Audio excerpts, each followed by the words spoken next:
Very good morning, welcome to weekend comments. నేను Padma with Bandaru Rammohan రావు.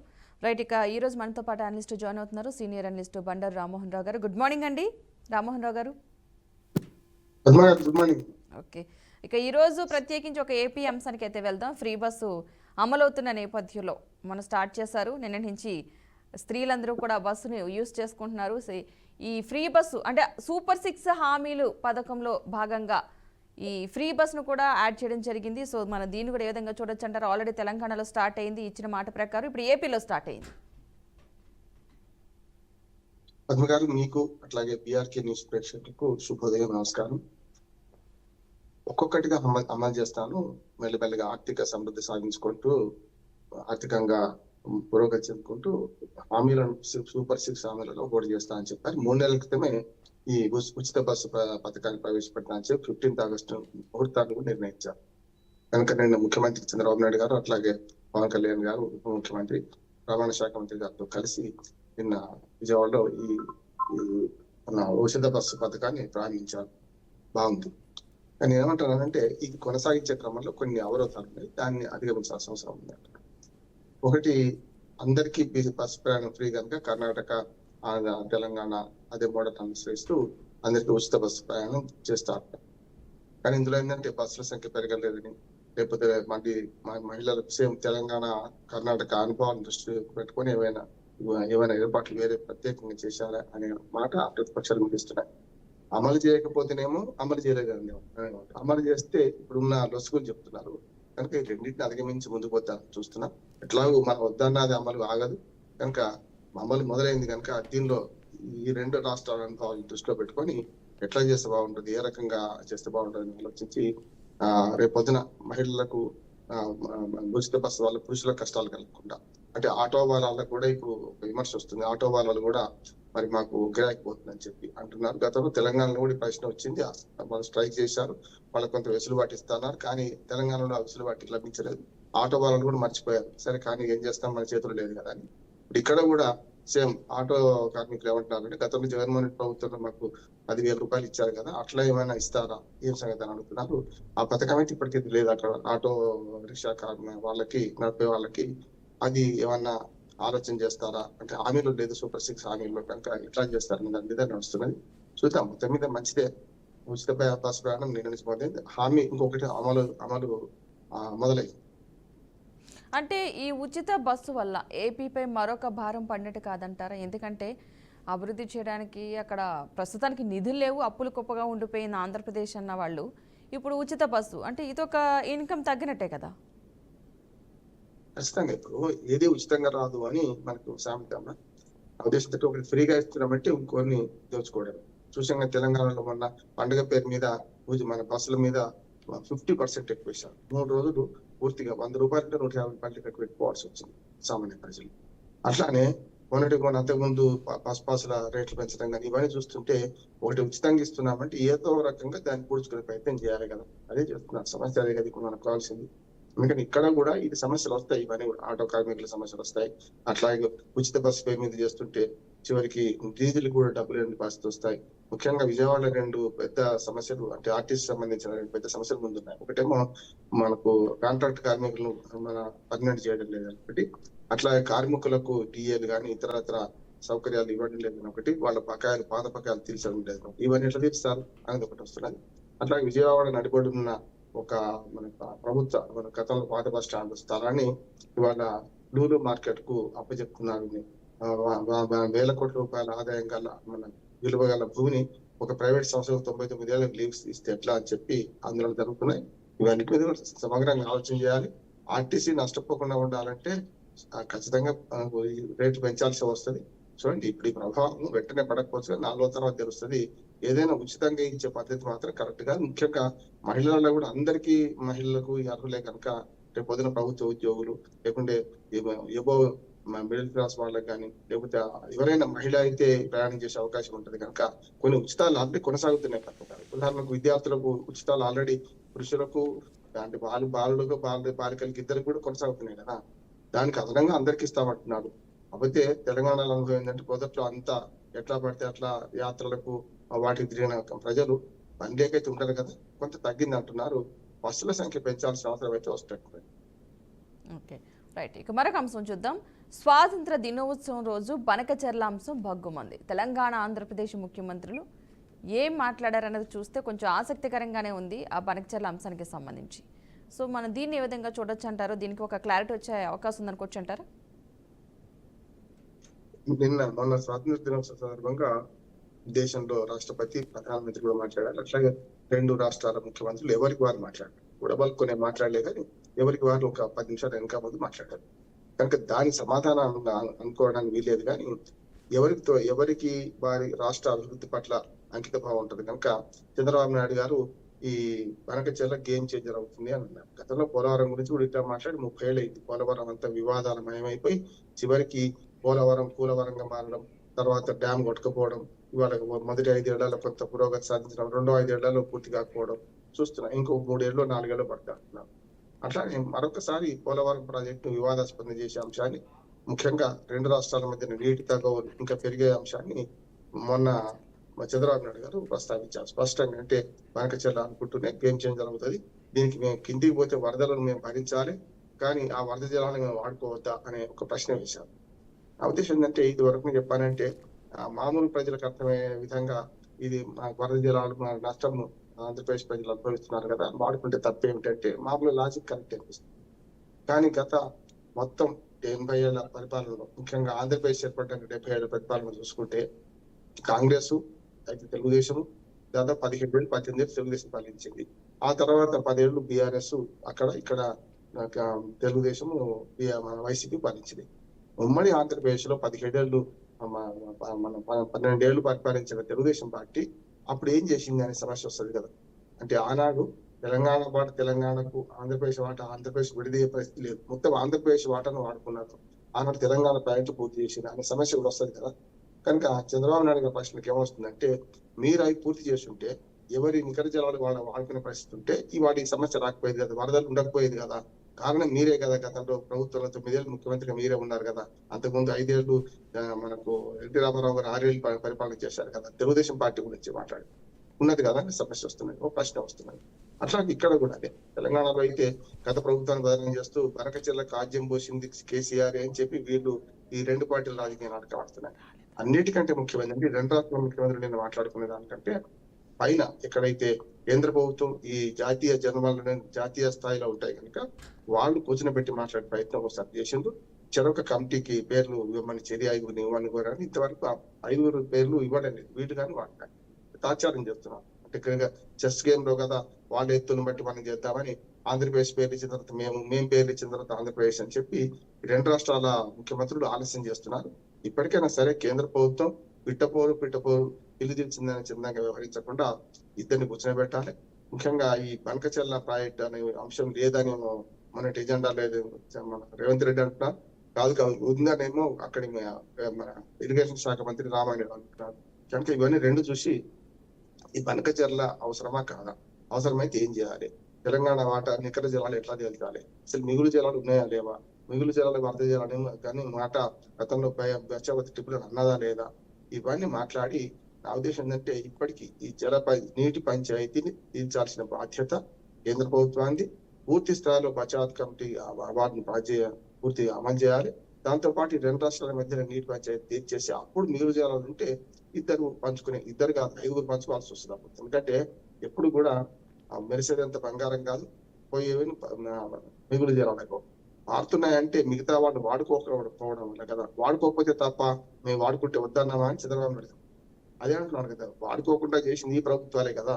అందుకని ఇప్పటికైనా సరే 2 రాష్ట్రాలు వేరేని ఈ నీటిలోని పంచాయతీని 2 రాష్ట్రాల ప్రజలు ఇప్పటికే భావోద్రేకంతో మాట్లాడే పరిస్థితి తీసుకొచ్చుకుంటున్నారు.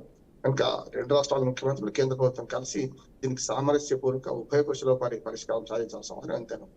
సరే 15 ఆగస్టు సందర్భంగా ఈ మాటలు మాట్లాడేది లేకుండే ఇటు చంద్రబాబు నాయుడు మాట్లాడిన దానికి ప్రతిగా అనొద్దు. కానీ రేవంత్ రెడ్డి గారు కూడా మేము ఒక్క చుక్క కూడా మా వాటాను వదులుకోమని ఇటుపక్క అంటే ప్రజల మనోభావాలను వరకు చెప్పాలంటే పెద్ద ఎత్తున రెచ్చగొట్టడానికే 2 రాష్ట్రాల ముఖ్యమంత్రులు నిన్నటి 15 ఆగస్టు ప్రసంగాలను వాడుకుంటారని అక్కడ రైట్. ఇక మరొక అంశం చూద్దాం. రీసెంట్గా జరిగిన పులివెందుల ఒంటిమిట్ట జెడ్పీటీసీ ఎన్నికల ఫలితాలు అసలు ఏం చెబుతున్నాయనుకోవచ్చు? నిజంగా ఇది స్థానిక సమరాన్ని కాస్త రాష్ట్ర స్థాయి రాజకీయంగా మారిందనుకోవచ్చు అంటారా? ప్రజలు ఎటువైపు మొగ్గు చూపారంటే ప్రజల ఒపీనియన్ అనుకోవచ్చు అంటారు మొత్తంగా అది? 50 ఏళ్ల రాజకీయాలు వెనక్కి పోతే మనం ముందు ఎక్కడా కూడా ఈ స్థానిక ప్రభుత్వాల ఎన్నికలలో ముఖ్యమంత్రి స్థాయి మంత్రులు కూడా పెద్దగా జోక్యం చేసుకోకపోయారు. లోకల్ గా వాళ్ళకి విడిచిపెట్టేవాళ్ళు. ముఖ్యంగా అక్కడ ఉన్న స్థానిక నాయక సమితిలు ఉండే, పంచాయతీ సమితిలు ఉండే, గ్రామ పంచాయతీ సమితి అట్లాగే వీటిని ఎన్నికలు జరిగినప్పుడు స్థానిక నాయకులే పెద్దగా పట్టించుకునేవాళ్ళు. కానీ మిగతా రాష్ట్ర ప్రభుత్వం పట్టించుకునేది కాదు. ముఖ్యంగా ఓవరాల్ గా చూస్తే మాకు అవకాశం ఉందా లేదా చూడడానికి మాత్రమే మన రాష్ట్ర ప్రభుత్వాలు కొంతవరకు రాష్ట్రంలో ఉన్న నాయకులు కొంతవరకు పనిచేసేవాళ్ళు. ఇంకోటి ఏంటంటే అప్పుడు ఈ పార్టీ పరంగా ఎన్నికలు లేవు కనుక ఎవరికి గెలిచినా ఏ దోట్లో విన్నా మాదే దూడ అన్నట్టు కొంతవరకు తర్వాత సొంతం చేసుకునేవాళ్ళు. ఇప్పుడు ఎప్పుడైతే 1987లో ఎన్టీ రామారావు గారు ఈ మండలాల వ్యవస్థ ఏర్పాటు చేయడం, జిల్లా పరిషత్లకు కూడా డైరెక్ట్ ఎలక్షన్స్ పెట్టడం, మండలాలకు కూడా పార్టీ పరంగా అంటే బీఫామ్లు ఇచ్చి మండల వ్యవస్థలో అట్లాగే జిల్లా పరిషత్తులో బీఫామ్లు ఇచ్చి డైరెక్ట్ ఎలక్షన్స్ పెట్టడం, దీంతో కొంత రాజకీయ సంభ్రమం పెరిగింది. ఇప్పటికి కూడా పంచాయతీలో వార్డు మెంబర్ కానీ సర్పంచ్ కానీ పార్టీల పరంగా ఎలాంటి ఎలక్షన్స్ జరుగుతాయి. ఇటువంటి అప్పుడు మళ్ళీ ఒక రకంగా చెప్పాలంటే ఎంపీటీసీ జెడ్పీటీసీ వ్యవస్థ వచ్చినాక ఇంకా పట్టు పెరిగింది. ఒక రకంగా చెప్పాలంటే ఇంకో 2 పదవులు అదనంగా వచ్చినాయి. పదవులు సర్పంచ్, వార్డు మెంబర్, సర్పంచ్, మనకి మండల ప్రెసిడెంట్, జిల్లా పరిషత్ చైర్మన్ 4 పదవులు ఉంటే ఇంకో 2 అదనంగా చేయాలి. దాంతో ఏమైందంటే ఇప్పుడు పార్టీ పరంగా బీఫామ్లు ఇచ్చే పదవులకు కొంత గిరాకీ పెరిగింది. ఒక రకంగా పార్టీల రాజకీయాలు కింది స్థాయిలో పంచాయతీల్లో ప్రవేశించడానికి ఎన్టీ రామారావు గారు పార్టీ పరంగా ఎలక్షన్ పెట్టడం కారణం. సరే, అది జరిగింది. ఇప్పుడు ఈ పార్టీ పరంగా జరిగే ఎలక్షన్లలో ముఖ్యంగా పులివెందుల అనే కోటను బద్దలు కొట్టినామని చెప్పి మనకు టీడీపీ వాడు కాదు మేము అంతకుముందే మనకు కుప్పం కోటను బద్దలు కొట్టాం కదా, మున్సిపాలిటీకి చనిపోయిట్టు ఈ రకంగా మధ్యయుగ రాజకీయాలు నడుస్తున్నాయి. అందుకనే ముఖ్యమంత్రుల స్థాయి, మాజీ ముఖ్యమంత్రుల స్థాయి ఈ గొడవలు చూస్తుంటే మనకు అర్థమవుతుంది ఏంటంటే కింది స్థాయిలో కూడా పై స్థాయి రాజకీయ నాయకుల జోక్యం అధికమవుతుంది అంటున్నారు. అంటే కోటగూడను బద్దలు కొట్టడము, పత్రికల వార్తలకు చూస్తున్నాం కదా, ఎవరి అనుకూలమైన పార్టీ పత్రిక అదే అనుకూలమైన వార్త రాసింది. గతంలో వార్తకు వ్యాఖ్యకు తేడా ఉండేది. పద్మగారు చూస్తే ఇప్పుడు అట్లా లేదు. డైరెక్ట్ గా కోటగూడలు బద్దలైంది అని చెప్పి, ఇక జగన్మోహన్ రెడ్డి పని అయిపోయింది అని చెప్పి ఇటుపక్క ఇప్పుడు పులివెందులు గెలవడం వల్ల పెద్ద ప్రచారం చేస్తున్నాం. గతంలో కూడా చూసాం కదా మనం, కుప్పంలో ఫస్ట్ మున్సిపాలిటీ అది. అంతకుముందు పంచాయతీగా ఉండి మున్సిపల్ ఎలక్షన్ ఫస్ట్ జరిగితే అక్కడ కుప్పంలో మున్సిపాలిటీలో వైసీపీ గెలిచిందని అయిపోయింది. కుప్పం కోటను బద్దలు కొట్టినాం, చంద్రబాబు నాయుడు గారు కూడా ఓడిపోతారు, వైనాడు కుప్పం అనే మాట అప్పుడు అన్నది. కానీ ఏమైంది, 151 సీట్లున్న వైసీపీ 11 సీట్లకు పరిమితమైంది. ఇటు పక్కన గతంలో కూడా జరుగుతుంది, ఇప్పుడు కూడా అంటున్నాం. కేవలం పులివెందులో లేకుండా ఒంటిమిట్టు 2 జడ్పీటీ స్థానాలు గెలుచుకోవడం వల్ల ప్రపంచమైన మునిగిపోదు, రాజకీయాలు ఏమి ఆగం కావు. కనుక ఇప్పుడు వైసీపీ పని అయిపోయిందని ఇప్పుడు వీళ్ళు ప్రచారం చేస్తున్నారు. ఇంకా 3.5 ఏళ్ల తర్వాత రాష్ట్ర స్థాయి ఎన్నికలు ఉన్నాయి. ఇంకొక సంవత్సరం తర్వాత మళ్ళీ సేమ్ స్థానిక ప్రభుత్వాల ఎన్నికలు, మళ్ళీ పంచాయతీ నుంచి మొదలుపెట్టే మనకు జడ్పీ స్థాయి వరకు ఎన్నికలు ఉన్నాయి. అప్పుడు చూసుకోవచ్చు. కానీ 2 ఉప ఎన్నికల ఫలితాలే మొత్తం అంతా రాష్ట్ర రాజకీయాలు మార్చినట్టు, రాష్ట్ర రాజకీయాలు ఈ 2 ఉన్నట్టు అంటే పెద్ద సీన్ క్రియేట్ చేసినారు. కాకపోతే చాలా అక్రమాలు జరిగినాయి. ఎన్నికల కమిషను అట్లానే మనకు పోలీసు యంత్రాంగం పూర్తిగా అధికార పార్టీకి పనిచేసిన ఆరోపణ వైసీపీ వాళ్ళు చేస్తుంటే గతంలో మీరు చేయలేదని వీళ్ళు అంటున్నారు. అంతే, తప్పుకు తప్పు ఒప్పుజు పెడుతున్నారు కానీ మేము చేయలేదని చెప్పడానికి సాహసిస్తలేరు. చూద్దాం ఏం జరిగినా సరే. మొత్తం మీద 2 ఉప ఎన్నికలు కూడా గెలిచినంత కూడా ఒక సంవత్సరమే, 3 నెలల ముచ్చట్ని. సంవత్సరం తర్వాత మళ్ళీ ఎన్నికలు వస్తాయి. కనుక ఈ ఎన్నికలను చుట్టూ మొత్తం రాజకీయం తిప్పి అసలైన ప్రజా సమస్యలను పక్కదారి పట్టించే ప్రక్రియ మాత్రం 2 పార్టీలు చేసినాయి. ఇటేమో ప్రతిపక్షంగా గట్టిగా ఉచిత హామీల దాని మీద కానీ లేకుంటే ప్రభుత్వంలో జరిగే పొరపాట్లు కానీ ప్రశ్నించకుండా, ఇటు పక్క కాదు సూపర్ 6 హామీలు అమలు కావడం లేదు కనుక అమలయ్యే హామీలను సరిగ్గా అమలుగా కానిస్తలేదు కనుక వీటి మీద ప్రభుత్వం కూడా సమాధానం చెప్పలేక ఈ రెండింటిని ఉప ఎన్నికల రాజకీయాన్ని మొత్తం ముందు తెచ్చింది, ప్రజలను చీల్చే ప్రయత్నం చేసింది అనే అపవాదం అయితే ఇద్దరు మూట కట్టుకున్నారు. ఓకే, మనం ఇంకా తెలంగాణ అంశానికి అయితే వెళ్దాం. తెలంగాణ అంశానికి సంబంధించి చూసుకున్నట్లయితే అభివృద్ధి పదంలో నిజంగానే తెలంగాణ దూసుకుపోతుందా? వాస్తవాలు ఏమనుకోవచ్చు అంటారు? రేవంత్ రెడ్డి గారు మొన్న 15 ఆగస్టు నాడు మాట్లాడారు. అట్లాగే మొన్న క్రీడా వాళ్ళు రియల్ ఎస్టేట్ వ్యాపారులు పెట్టిన మీటింగ్ లో కానీ, చివరికి నేను ఒక పుస్తకావిష్కరణ సభలో కానీ ఈ 3 సవాళ్ళు మనకు రేవంత్ రెడ్డి గారు మాట్లాడిన మాటలు చూస్తే అభివృద్ధి పథం దూసుకుపోతానంటున్నారు. కానీ ఒకసారి మీ లెక్కలు చూస్తే పూర్తి స్థాయిలో ఏదైతే తెలంగాణ గతంలో 2-3 స్థానంలో ఉంటే ఇప్పుడు 12వ స్థానానికి పడిపోయిందని నిన్నగాక మొన్న టైమ్స్ ఆఫ్ ఇండియాలో పెద్ద ఆర్టికల్ వచ్చింది. అంటే ఎందుకైంది ఇట్లా మరి? అంటే ఒకసారి చూద్దాం, పైకి చూస్తే రియల్ ఎస్టేట్ వ్యాపారం పడిపోయింది కదా. ఒకనాడు 10,000 గజం ఉన్న జాగా అంటే ఊళ్ళల్లో అయితే 5,000 కూడా ఎవరు అడగడం లేదు కదా. దీనికి కారణం ఏంటంటే బదనాం చేశారు, రేవంత్ రెడ్డి వచ్చిన తర్వాత అయిపోయిందని బదనాం చేశారు, అనవసరంగా నమ్మొద్దు, ఈ రియల్ ఎస్టేట్ ఎట్టుకోలేదని ఒక మాట అంటారు. నిజం కూడా ఏంటంటే స్టాగ్నేట్ అయింది కానీ తగ్గలేదు. నా ఉద్దేశం ఏంటంటే హైదరాబాద్ లో మీరు మధ్యతరగతి వాళ్ళు ఒక డబుల్ బెడ్రూమ్ ఇల్లు లేకపోతే ప్లాట్ కొనుక్కుందాం అనుకుంటే ధరలు గతంలో కంటే తగ్గలేదు కానీ పెరగలేదు, అది సమస్య. కనుక కృత్రిమంగా పెంచే క్రమం చేస్తే మధ్యతరగతి వాళ్ళు నష్టపోతారు. ఇప్పుడైనా సరే నా ఉద్దేశం అంటే ఒకరి మీద బదనాం చేసుకోకుండా మౌలిక వసతులు కల్పించి హైదరాబాద్ లో ఈ విశ్వనగరంగా మారే క్రమంలో కొంత అభివృద్ధిని ముందుకు చూపించడం అవసరం. కానీ తెలంగాణ అభివృద్ధి సాధించిందా లేదా అంటే అప్పుల భాగవతాన్ని ముందర పెట్టి చూశాం కదా మన పార్లమెంట్ సాక్షిగా. ఇద్దరు కూడా ఓ రకం చెప్పానంటే బీజేపీ అటు బౌన్స్ అయింది, ఇటు పక్క కాంగ్రెస్ కూడా బౌన్స్ అయింది. 8,61,000 కోట్ల అప్పు ఉందని చెప్పి కాంగ్రెస్ ప్రభుత్వం మన దాకా చెప్పుకొచ్చింది, ఇది తెలంగాణ ప్రభుత్వం చేసినప్పుడు అని. దాంట్లో మొన్న రఘునందన్ రావు గారు పార్లమెంట్ లో ఒక ప్రశ్న అడిగి భంగపడ్డారు ఈ మాట అంటున్నారు. ఎందుకంటే పార్లమెంట్ సాక్షిగా ఏం చెప్పింది, తెలంగాణ అసలు ఇది FRBM ప్రకారం అప్పులు చేసింది గత 10 ఏళ్లలో బీఆర్ఎస్ హయాంలో 2,81,000 కోట్లు మాత్రమే అని తెలుస్తూ ఈ 2 ఏళ్ల ఈ 20 నెలల్లో ఈ ప్రభుత్వం 2,20,000 కోట్లు అప్పు చేసిందని తేల్చిపడేసింది. అంటే అర్థమైంది కదా, 10 ఏళ్లలో 2,80,000 కోట్లు మాత్రం అప్పు చేసిండ్రు. మేము ఇద్దరు చెప్పింది కరెక్ట్, ఇది తప్పు, వీళ్ళు 8 లక్షల కోట్లు అని 7 లక్షల కోట్లు అంటున్నారు తప్పు అని వీళ్ళు అంటున్నారు. కానీ మతలబ్ ఏంటంటే పార్లమెంట్ సాక్షిగా చెప్పింది కేవలం FRBM పరిగణించబడి లోనై బడ్జెటరీ అప్పులు గురించి చెప్పింది. కానీ బడ్జెటరీ అప్పులు కాకుండా కాళేశ్వరం కార్పొరేషన్ అని, కాకతీయ కార్పొరేషన్ అని, మిషన్ భగీరథ కార్పొరేషన్ ఏర్పాటు చేసి మరొక 1,00,00,000 కోట్ల రూపాయలు అప్పులు చేశారు కదా. అది పార్లమెంట్ లో చెప్పారు, ఎందుకంటే ఆ అప్పులు వేరే కార్పొరేషన్ అప్పులు. అట్లాగే భద్రాద్రి, యాదాద్రి ఈ 2 విద్యుత్ కేంద్రాలను నిర్మించడానికి సుమారు 40,000 కోట్ల రూపాయలు గ్యారెంటీ అప్పులు అంటాం. అంటే ఆ కార్పొరేషన్ అంటే ఏదైతే విద్యుత్ రంగ సంస్థ ఉందో ప్రభుత్వ రంగ సంస్థ కనుక వాళ్ళు అప్పులకు వాళ్ళు తీసుకుంటే రాష్ట్ర ప్రభుత్వం గ్యారెంటీ ఇస్తుంది. అంటే అప్పులలో 3 రకాల అప్పులు ఉంటాయని, 3 రకాల అప్పులు కలిస్తే ఇంత అయిందనేమో చెప్పలేక వీళ్ళు అంటున్నారు. కాదు 3 రకాల అప్పులు కలిసినా కూడా అంతా 4,61,000 కోట్ల రూపాయలు కూడా కావు. మరి 4 లక్షల కోట్ల అప్పుల్ని 8 లక్షలకి ఎట్లా చెప్తారని చెప్పి వీళ్ళు అంటున్నారు. అందుకనే ఆర్థిక అభివృద్ధి జరిగిందా లేదా అంటే ఇప్పుడు ముంజేది కంకణానికి అర్థం అవసరం లేదు. ఇవాళ రాష్ట్రంలో రేవంత్ రెడ్డి గారు చెప్పినట్టే ఎవరి దగ్గర పోతే అప్పు పుట్టడం లేదని, చెప్పుల దొంగలుగా చూస్తున్నారని, అసలు చివరికి మనకు జీతాలు ఇవ్వలేని పరిస్థితి వస్తుందని చెప్పి నన్ను కోసినా మీరు ఏం చేసినా రూపాయి లేదని చెప్పి ఆయన చెప్పారు కదా. అభివృద్ధి పథకం దూసుకుపోతున్నప్పుడు ముఖ్యమంత్రి మాటలు 2 చూస్తాయి. ఇప్పుడేమో నిన్న మొన్న 3 రోజులు మాట్లాడిన మాటలకు గతంలో ఒక నెల రోజుల కింద మాట్లాడిన మాటలకి పొంతన లేదు కదా. అందుకని మాది గంటలు మోగుతున్నాయి. తెలంగాణ రాష్ట్రంలో ఆ బడ్జెట్ కంటే ఎక్కువ ఖర్చు ఉన్నది. 18,500 కోట్ల రూపాయలు ప్రతి నెల ఆదాయం వస్తుంది. కానీ 22,000, 23,000 కోట్ల రూపాయల వరకు ప్రతి నెల అవసరం ఉంటుంది. ఈ మధ్యన 5,000 కోట్ల రూపాయలు తేడా ఉన్నాయి. దీన్ని పూడ్చుకోవాలని ప్రభుత్వం ప్రయత్నం చేస్తుందని రేవంత్ రెడ్డి గారిని ముఖ్యమంత్రి స్వయంగా చెప్పిండు కదా. అందుకని ఇప్పుడు ఆ ప్రయత్నంలో భాగంగానే ఇప్పుడు లైఫ్ ట్యాక్స్ పెంచారు. ఉదాహరణకి ఏది మనకు మోటార్ బైక్స్ కానీ 1,00,000 రూపాయలు దాటిన వాటికి 10 లక్షలు దాటిన కార్లకి లైఫ్ ట్యాక్స్ పెంచారు. అలానే రిజిస్ట్రేషన్ స్టాంప్ డ్యూటీ కూడా మనకు పర్సెంటేజ్ మార్చారు. రిజిస్ట్రేషన్ స్టాంప్ డ్యూటీలో పర్సెంటేజ్ కంటే ముఖ్యంగా భూముల విలువ పెంచారు. ఔటర్ రింగ్ రోడ్ ఒకటి ఔటర్ రింగ్ రోడ్ దాటి కూడా పెంచుకొస్తాం. అంటే అదనపు ఆదాయం కోసం ఈ 5,000 కోట్ల అదనపు ఆదాయం కోసం మళ్ళీ ప్రజల మీద పన్నులు వేస్తూనే ఉన్నారు.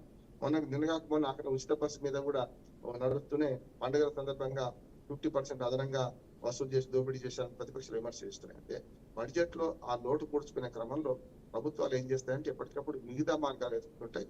ప్రత్యక్ష పనులు వేయకుండా పరోక్ష పనులు వేసే ప్రయత్నం చేస్తుంది. అందుకనే తెలంగాణ అభివృద్ధి పదాలు దూసుకుపోతుంది అనే మాటలు మాత్రమే అవుతున్నాయి అనే మాట అర్థమవుతుంది మనకు. ఇప్పటికైనా సరే మనకు కొత్తగా ఉపాధికి లభించే కార్ఖానాలు రావాలి, కంపెనీలు రావాలంటున్నాం. సెమీ కండక్టర్స్ ఒక కంపెనీ ఇవాళ మన ఆంధ్రప్రదేశ్ తల్లిపోయిందనే విమర్శలు చేస్తున్నాయి కదా. దానికి సమాధానం చెప్పాల్సిన బాధ్యత ఉంది. అభివృద్ధి పథాల్లో దూసుకుపోతున్న దానికి మరి కేంద్ర ప్రభుత్వమే కుట్ర పన్ని సెమీ కండక్టర్స్ ఫ్యాక్టరీని బయటకు మళ్ళించింది. భూములు కేటాయించి ఆర్డర్ ఇచ్చిన తర్వాత అంటే దీని మీద పోరాటం చేయాల్సిన బాధ్యత తెలంగాణ రాష్ట్ర ముఖ్యమంత్రి ఉందా లేదా అనే మాట ప్రతిపక్షాలు అంటున్నాయి. చూద్దాం. నా ఉద్దేశం అయితే రేవంత్ రెడ్డి గారు చెప్పిన మాటల్లో ద్వంద్వ ప్రమాణాలు అటుపక్క ఇటుపక్క రెండు చెప్తున్నారు కనుక అక్కడికి ఆగిపోయినది. అభివృద్ధి పథకం దూసుకుపోవాలంటే ఈ రెండు పనులు, ఉపాధి కల్పనకు పరిశ్రమలు రావాలి, దాంతో పాటు రాష్ట్ర బడ్జెట్ ఆదాయం పెంచుకునే క్రమం చేయాలి. ఇప్పుడైతే ఒక సర్వే ప్రకారం అయితే 3వ స్థానంలో ఉన్న తెలంగాణ ఆర్థిక అభివృద్ధిలో 12వ స్థానానికి దిగజారిందని, మన తర్వాత కొన్ని చిన్న చిన్న రాష్ట్రాలే ఉన్నాయి తప్ప పెద్ద రాష్ట్రాలు లేవని అర్థం అవుతుంది. ఓకే, ఇక మరొక అంశం అయితే చూద్దాం. ఒక పేపర్లో వచ్చిన అంశానికి సార్ చూద్దాం. ఉద్యమకారులేనట, నిజమైన ఉద్యమకారులు ఎవరు చెప్పుకోరు, నేను ఎవరిని శత్రువుగా చూడడం లేదు, నాకు శత్రువులు కావాలన్నా ఓ స్థాయి ఉండాలి, నా కోపాన్ని ప్రదర్శించుకోవడానికి సీఎంని కాలేదు, అలా వినియోగిస్తే నాకంటే మూర్ఖుడు ఉండరు, ఎవరి దుఃఖాన్ని నా గెలుపు చాలదు, దుఃఖానికి నా గెలుపు చాలు, వాళ్ళు చేసుకున్న పాపాలకు వాళ్లే పోతారు. నిజంగా ఇది తెలంగాణ సీఎం రేవంత్ రెడ్డి చేసిన వ్యాఖ్యలు. అంటే 109 దేశాల సుందరిమణులతో తెలంగాణ గేయం పాడించా, సీఎంగా ఇది నేను సాధించిన విజయం, ధర్మగంట మాదిరిగా అందుబాటులో ఉంటున్నా. అంటే హసిత భాష్పాలు ఆవిష్కరణలో సీఎం రేవంత్ రెడ్డి చేసిన కొన్ని వ్యాఖ్యలు. అంటే ఎవరు కూడా ఉద్యమకారులు, అందరూ ఉద్యమకారులే అంటున్నారు, నాకు శత్రువులు లేరు, ప్రస్తుతానికి నేను సీఎంగా పర్ఫెక్ట్ అన్న విధానంలోనే ఈ వ్యాఖ్యలు అయితే వచ్చినాయి. సో ఈ వ్యాఖ్యల సారాంశం అంటే ఎవరికి ఈ వ్యాఖ్యలు అంకితం చేస్తున్నారు అనుకోవచ్చు అంటారు? హసిత భాష్పాలు అంటే అందశ్రీ గారు, తెలంగాణ ప్రజాకవి అందశ్రీ గారు రాసిన పుస్తక ఆవిష్కరించినప్పుడు నేను మాట్లాడుతూ చెప్పగానే చెప్పిండు కదా. కాకపోతే ఆయన కేవలం ప్రతిపక్షాలను టార్గెట్ చేసిన మనకు కనిపిస్తుంది, కానీ ఇప్పుడు వాళ్ళ కాంగ్రెస్ పార్టీలు లుకలుకలు ఉన్నాయి కదా. రేవంత్ రెడ్డి నాకు శత్రువు అని చెప్పి రాజగోపాల్ రెడ్డి అంటున్నాడు, రేపు మంత్రి పదవికి నేను అర్హుని ఎందుకు కాదంటున్నారు. ఇవన్నీ కాంగ్రెస్ పార్టీలోనే అసలు బయట శత్రువులు తక్కువ ఉన్నారు వారికి. అయితే బీఆర్ఎస్ బీజేపీ కావచ్చు పార్టీల పని, కానీ అంతర్గత శత్రువులు ఎక్కువ ఉన్నారు కనుక వాళ్ళకు కూడా ఒక హెచ్చరిక చేసిండని నేను అనుకుంటున్నాను. ఆ మాట అన్నారు కదా రేవంత్ రెడ్డి గారు, నేను ప్రతి సంతకం పెడుతుంటే కొందరు జలసితో ఫీల్ అవుతున్నారు, నన్ను దించాలని చూస్తున్నారు అనే మాట కూడా అంటున్నారు కదా. ఎవరు తీస్తారు? కాంగ్రెస్ పార్టీ దించుతుంది కదా వాళ్ళని ఏమైనా చేస్తే. ముఖ్యమంత్రి ఈయన కాదు ఇంకొకరు అనే మాట, ఒకటో కృష్ణుడు, రెండో కృష్ణుడు, మూడో కృష్ణుడు గతంలో చూశాం కదా, 2 సార్లు 3 సార్లు ఉమ్మడి ఆంధ్రప్రదేశ్ లో కాంగ్రెస్ పార్టీ పరిపాలన. ఇప్పుడు కూడా ఒక రకంగా తనకు ఎసరు వస్తుంది, పైన రాహుల్ గాంధీ సరిగ్గా కలుస్తారని చెప్పి ఇవన్నీ ప్రతిపక్షాలు కాదు, అన్నిటికంటే ముఖ్యం కాంగ్రెస్ పార్టీలోనే ఒక వాదన వినిపిస్తుంది కనుక కాంగ్రెస్ పార్టీ వాళ్ళకు కూడా ఒక హెచ్చరిక అని అనుకుంటుంది. ఆయన మాటల్లో ఏముందంటే నైరాశ్యం కనపడుతుంది. అట్లాగే నేను ఇంకొక 2040 దాకా రాజకీయాల్లో ఉంటా అంటారు. ఒక 10 ఏళ్ళు, ఒక 5 ఏళ్ళు, ఇంకో 15 ఏళ్ళ దాకా రాజకీయాల్లో ఉంటా అంటారు. ఎప్పుడు కూడా ఈ మాటలు అంటున్నారంటే మంచిదే. రేవంత్ రెడ్డి గారు 100 ఏళ్ళు బతకాలని కోరుకుంటారు, కానీ ఎవరు ఎన్ని రోజులు ఉంటారు, ఎన్ని రోజులు బతుకుతారు, ఎన్ని రోజులు రాజకీయాల్లో ఉంటారని ఎవరు చెప్పలేదు, చెప్పలేము కూడా. కాకపోతే రాజకీయాల్లో ఒక నానుడి పద్మతం అంటే రాజకీయాల హత్యలు ఉండవు, ఆత్మహత్యలు ఉంటాయి అని చెప్పి ఎవరు ఎప్పటి చరిత్ర ముగుస్తుందో ఎవరు చెప్తాం. ఉమ్మడి రాష్ట్రానికి చివరి ముఖ్యమంత్రిగా పనిచేసిన ఇప్పుడు కిరణ్ కుమార్ రెడ్డి గారు ఎక్కడున్నారు అని చెప్పగలుగుతున్నారు? ఆయన ఎన్ని పార్టీలు మారిన తర్వాత ఇప్పుడు చూసినాం కదా మనం. పూర్వం చెప్పాలంటే కిరణ్ కుమార్ రెడ్డి గారు మంచి పరిపాలన అందించారు. అప్పటి పాప ఆయన ఉన్న పరిస్థితులలో ఆయనకు మొత్తం తెలంగాణ ఉద్యమం పెద్ద ఎత్తున పెట్టరైపోయి ఆనాడు ఆయన కొన్ని పనులు చేయలేకపోయింది, కానీ మంచి ఓల్డ్ సిటీలో మంచి శాంతి భద్రతలు కాపాడగలిగిండు, గట్టిగా దృఢమైన ముఖ్యమంత్రి వ్యవహరించాడు. కానీ అక్కడ ఇప్పుడు ఆయన ఎక్కడున్నాడు ఎవరికైనా గుర్తుపడుతున్నామా? ఇది కూడా అంతే. రాజకీయాల్లో వెలుగు వెళ్ళినంత కాలం వెలుగుతారు, నా అంత వాళ్ళు లేదంటారు, తర్వాత చతికిలో పడిపోతారు చూస్తున్నాం. కాకపోతే రేవంత్ రెడ్డి గారు ఆత్మవిశ్వాసం లక్ష్యం పెట్టుకోవడం తప్పు కాదు. 2040 దాకా 2040 దాకా అధికారం మాదే, మేము ఇంకో 2 సార్లు గెలుస్తాం 3 సార్లు గెలుస్తాం టీఆర్ఎస్ ఏమైంది చూసినాం కదా. కాదు అబ్కా బార్ 400 అని వీరాలు వెళ్ళిన బీజేపీ పరిస్థితి 240 సీట్లకు పరిమితమైంది కదా దేశవ్యాప్తంగా. అందుకనే మాటలు మాట్లాడే ముందు ఇప్పుడున్న ప్రస్తుతం వర్తమానంలో జీవించండి, వర్తమానంలో ప్రవర్తించండి, ఏం చేస్తే బాగుంటుందని ఆలోచన చేయండి, దీర్ఘకాలిక ప్రణాళిక ఉంటే బాగుంటుంది. కానీ ఆయన మాటలో నైరాశ్యంగా పడుతుంది. ముఖ్యంగా కాంగ్రెస్ పార్టీలోని కొందరే ఆయన మీద దుష్ప్రచారం చేస్తున్నారు కనుక దాని మీద కూడా సమాధానం ఇచ్చిన నేను అంటే బయట వాళ్లకు తన వాళ్ళకు కూడా నిన్నటి మాటల వల్ల ఆయన సమాధానం అయితే ఇచ్చిందని నేను అనుకుంటున్నాను. ఓకే, ఇంకా మరొక అంశం అయితే చూద్దాం. ఈ కోదండరాం పరిస్థితి ఏంటి? రాజకీయ కుట్రలో నిజంగా ఆయన బలి పశువులుగానే మారారా, లేదంటే ఆయన భవిష్యత్తు రాజకీయం ఏమనుకోవాలంటారు? ఖచ్చితంగా నేను మొదటి నుంచి చెప్తున్నాను, ఒక ఉద్యమకారుడిగా ఆనాడు జేఏసీ చైర్మన్ అయిందంటే కేసీఆర్ గారు ఎవరిని పెడితే ఎవరు లీడ్ చేసినా ఉద్యమం సాగదు కనుక బయట వాళ్ళని పెడితే బాగుంటుంది అని చెప్పి కోదండరాం గారు నాకు చాలా దగ్గర పరిచయం, చాలా అఖిల పక్షాలను కలిసేవాళ్ళం, చాలా వరకు చర్చలో మాట్లాడేవాళ్ళం. కానీ ఆయన పప్పులో కాలేసిన నేను అనుకుంటాను. అంటే ఆనాడు టీఆర్ఎస్ తో మంచిగా రాజ్యసభ సభ్యత్వం వచ్చేది, రాజ్యసభ అవలేలుగా పోయేవాడు కాదు అని చెప్పి. అంటే నా ఉద్దేశం ఆనాడు తప్పుని ఎత్తి చూపెట్టడం, ఉద్యమకారుల నష్టం జరిగిన నష్టాన్ని ఎత్తి చూపడం తప్పు కాదు, కానీ పదవిని ఆశించి చేస్తే తప్పు అవుతుంది. జరిగింది అదే కదా. ఇప్పుడు ఎమ్మెల్సీ చాలా చిన్న పదవి ఆయన నిజంగా చెప్పాలంటే. గాలికి పోయే పేల పిండిని కృష్ణార్పణం అన్నట్టు కాంగ్రెస్ పార్టీ చివరికి అంటే ఆయన కాంగ్రెస్ పార్టీ చేసిన మేలు చూస్తే గతంలో టిఆర్ఎస్ ప్రభుత్వం గత 10 ఏళ్లుగా చేసిన తప్పులు ఎండగట్టడం వల్ల దానికి వ్యతిరేకత పెరిగే కార్యక్రమంలో ఖచ్చితంగా భాగస్వామి అయింది. తెలంగాణ అస్తిత్వ పోరాటం కోసం పోరాడతామని చెప్పే దానిలో మన కోదండరాం గారు భాగస్వామి అయింది కాదంటే. కానీ అటు పక్కన వాళ్ళ విమర్శ, ఇటు పక్కన కాంగ్రెస్ పార్టీ పనికి వచ్చింది. అంతేందుకు మనం తెలంగాణ జనసమితి అనే పార్టీ పెట్టి దాని నుంచి ఆయన పోటీ చేసి ఓడిపోయిన సందర్భం చూశాం కదా. అంటే ఎప్పుడు కూడా ఒక పార్టీ అండ లేకుంటే ఒక ఉద్యమం అండ ఉన్నప్పుడు మాత్రమే ఎవరికైనా విలువ ఉంటుందని ఆయన అర్థం చేసుకోలేకపోయింది ఒకటి. రెండోది ఏంటంటే అమాయకంగా ఇవాళ కోర్టు తీర్పు వస్తుంది, కోర్టులో తప్పు జరుగుతుంది అని తెలిసి మరి ఎమ్మెల్సీ పదవి 2 సార్లు తీసుకున్నాడు. ఒకసారి తీసుకున్న తర్వాతనేమో దానికి కోర్టు అవరోధం కల్పిస్తే ఆగిండ్రు. మళ్ళీ కోర్టు తీర్పు వచ్చిన తర్వాత కూడా మళ్ళీ ఆ ప్రమాణ స్వీకారం చేసింది ఆయన. అంటే అప్పుడు అర్థం చేసుకోవాల్సింది ఈ పదవి నాకు గవర్నర్ కోటాలో వద్దు, ఆయన విఘ్నుడు చదువుకున్నవాడు కనుక ఈ గవర్నర్ కోటాలో వద్దు, ఎమ్మెల్యే కోటాలు ఇచ్చేస్తే అయిపోద్ది కదా. ఆయన నిజంగానే ఎమ్మెల్సీగా చూడదలుచుకుంటే ప్రభుత్వం మరి ఈ పార్టీ కాంగ్రెస్ పార్టీ ఆయనకు ఎమ్మెల్యే కోటాలు ఇచ్చేస్తే మంచి ప్రమాణంగా ఇప్పుడు సమస్య ఉండకపోయేది కదా. గతంలో దాసోజు శ్రవణ్కి ఏదైతే అభ్యంతరాలు వ్యక్తం చేసిన తమిళసాయి గారు ఆనాడు గవర్నర్ ఉన్నారు, అంతకంటే ఎక్కువ అభ్యంతరాలు వీరి మీద ఉన్నాయి కదా. ఆయన ఒక పార్టీకి వ్యవస్థాపకుడు తెలంగాణ సమితికి. దాంతో పాటు ఆయన ఇప్పుడు యాక్టివ్ ప్రెసిడెంట్. నిన్న కాకపోయినా జెండా ఎగిరేసింది కదా పార్టీ ఆఫీసులో. అంటే ఒక పార్టీ అధ్యక్షుడిని సామాజిక సేవ అనే కింద ఎట్లా మీరు నామినేట్ చేస్తారు అనే సమస్య వస్తుంది కదా. ఇప్పుడు మళ్ళీ ఒకసారి రుజువు చేసుకున్నాను నేను మళ్ళీ పార్టీ కార్యాలయంలో 15 జెండా ఎగిరేసి కనుక ఆయన ఈ గవర్నర్ కోటాలో అర్హుడుగా. నేనేమంటానంటే ఆయన రాజ్యసభకి అర్హుడు. ఇంకా గట్టిగా మాట్లాడితే ఏదైనా గవర్నర్ పోవచ్చు ఆయన పంపించదలుచుకుంటే. కానీ ఇవన్నీ చేయలే కదా. ఏం చేశారు చివరికి అంటే ఊడిపోయే పదవి, ఊడిపోతే తుమ్మితే ఊడిపోయే పదవి ఒకటి ఇచ్చారు.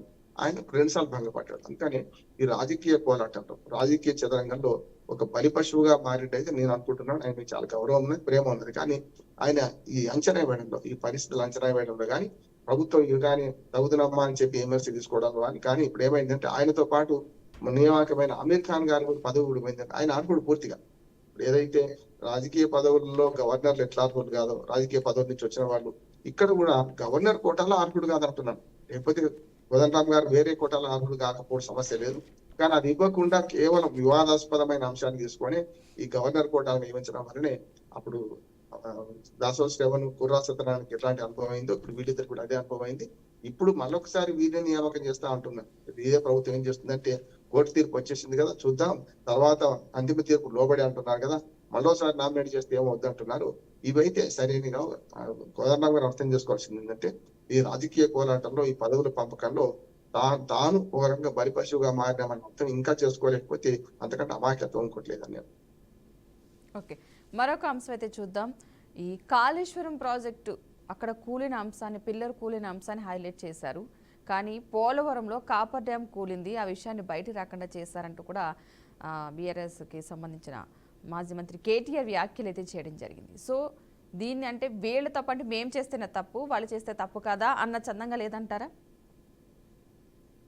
మొదటి నుంచి ఏ ప్రాజెక్ట్ అయినా ఏదైనా ఒక నిర్మాణం చేస్తే కొంత లోపాలు జరుగుతాయి కాదు, దాన్ని బాగా పెద్దగా చూపించారనేది నేను కూడా అభిప్రాయపడుతున్నాను. ఎందుకంటే కాళేశ్వరం కూలేశ్వరం అనే మాట అంటే ఎతిప్రాస కలిసిందని మాట్లాడినప్పుడు పోలవరం ఎందుకు కావద్దు అని కేటీఆర్ గారు ఛాలెంజ్ చేస్తున్నారు. అందుకని ఎన్డీఎస్ఏకు మొన్న శ్రీశైలం టన్నెల్ కూలింది, అది గుర్తుకు రావడానికి అక్కడికి రాలేదు. అట్లాగే మన 2 సార్లు కాఫర్ డ్యామ్ కొట్టుకపోయింది, మరి ఆ పోలవరంలో దానికి ఎందుకు రాలేదు అనే మాట వస్తుంది, ప్రశ్న వస్తుంది కదా తప్పనిసరి. ఇక్కడ కూడా ఆ 2 పిల్లలు కూలిందని బాగు చేయమని ఎన్డీఎస్ఏ రిపోర్ట్ 2 చేసింది. మొదట్లో 3 రోజులు తాత్కాలిక రిపోర్ట్ ఇచ్చినప్పుడు నీళ్లు నింపొద్దు విడిచిపెట్టండి, లేకపోతే డ్యామ్ కొట్టుకమని బ్యారాజ్ కొట్టుకపోయే అవకాశం ఉంటుందని చెప్పి నీళ్లు ఖాళీ చేసేసింది. ఆమె ఎలక్షన్ కాకముందే పాత ప్రభుత్వం ఉన్నప్పుడే. కానీ తర్వాత ఏమైంది, ఇప్పుడు నీళ్లు నింపడం లేదు, కానీ దాన్ని బాగు కూడా చేయడం లేదు కదా. ఎన్డీఎస్ఏ రిపోర్టు మొన్న ఒక 3 నెలల కింద 4 నెలల కింద మళ్ళీ రిపోర్ట్ ఇచ్చింది. ఈ వర్షాకాలంలో మీరు దాన్ని బాగు చేసి వర్షాకాలం ముందు బాగు చేయాల్సి ఉండే చేయండి, ఇప్పటికైనా చేసి నీళ్లు నింపండి, దాన్ని ఉపయోగించుకోండి, ఆ 2 పిల్లర్ని సరి చేస్తే బాగుంటుందని ఎన్డీఎస్ఏ రిపోర్ట్ ఇచ్చింది. మరి అప్పుడు ఎన్డీఎస్ఏ రిపోర్ట్ అది పాటిస్తున్నప్పుడు ఎందుకు పాటిస్తలేదు అంటే ఒక రకంగా చెప్పాలంటే రాజకీయ కారణాలతో కాళేశ్వరం కూలేశ్వరం అనే ఒక అపవాదం తీసుకొచ్చి కుక్కను చెప్పాలంటే పిచ్చి కుక్క అని ముద్ర వేయడం ఎంత అవసరం ఆ రకంగా చేస్తున్న ఈ ప్రభుత్వాలని కేటీఆర్ విమర్శ చేస్తున్నారు. ఇప్పటికైనా నా ఉద్దేశం ఏంటంటే కాళేశ్వరం లేకుంటే దాని మీద రాజకీయ కక్ష ఉంటే ఉండనియండి, కానీ దాని కూలిన పిల్లలను బాగు చేసి దాన్ని 7వ బ్లాక్ లో ఉన్న ఆ 2 పిల్లలు బాగు చేయడానికి 6 పియర్స్ ఉంటాయి. వాటి బాగు చేస్తే వస్తది అనే మాట NDSA రిపోర్ట్ ఇచ్చింది కనుక కాళేశ్వరం మీద కమిషన్ రిపోర్ట్ కూడా వచ్చేసింది. దాని మీద తాత్సారం చేసిన అన్నారు. తర్వాత విజిలెన్స్ కమిషన్ రిపోర్ట్ వచ్చేసింది. 18 మంది ఇంజనీర్లు బలి చేయండి, వారిని బయటకు పంపించండి. ఇప్పటికీ ఆ చర్యలు బదులు కావడం లేదుగా.